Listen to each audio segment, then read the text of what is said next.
মামা তোরা দুই লাইন বাস্তব কথা বলি, সময় লাগলে কথা বলে শোনা যা। দেখ মামা, আমি জানি তুই দিন দিন নিজের নষ্ট করতেছ, তুই দিন দিন চেহারার যত্ন নেস না। আমি জানি প্রত্যেকটা রাত যায় তোর চোখে ঘুম আসে না, তুই রাতে ঘুমাস না। আমি জানি তুই ঠিক মতো নিজের খেয়াল নেস না। কারণ কি, তুই একটা মেয়েকে মন দিয়া প্রাণ দিয়া জান দিয়া ভালোবাসতি, কিন্তু সেই মেয়ে তোকে ভালোবাসে নাই, সেই মেয়ে তোকে ছাইরা গেছে। তাই বিদে তুই এসব করতেছ। দেখ মামা, এসব কিচ্ছু করিস না, এসব করে লাভ নাই।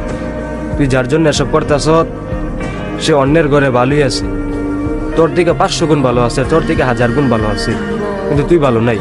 তুই সেই মেয়ের কথা ভাবতে ভাবতে নিজের ধ্বংস করতেছ। তুই নেশা পানি কইরা নিজেরে ধ্বংস করে দিতেছ। দেখ মামা, এসব করিস না। জীবন একটা, উপলব্ধি কর, উপভোগ কর, বাংলাদেশটা ঘোরাফেরা কর, প্রকৃতি উপভোগ কর, তাহলে জীবনটা সুন্দর বুঝতে পারবি। দেখ মামা, এসব করে কিচ্ছু লাভ নাই। আজকে মরবি, কালকে 2 দিন 3 দিনের মাথার তোর মানুষ ভুলে যাবো গা।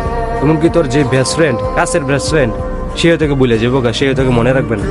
দেখ মামা, কারণ কি, মানুষ মানুষের জন্য বাঁচে না, মানুষ মানুষকে মনে রাখে না। এসব করিস না। দেখ মামা, আমি তোর ছোট ভাই হিসেবে বললাম, এসব করিস না। নিজের জন্য বাঁচ, নিজের জন্য পরিবর্তন কর নিজেকে।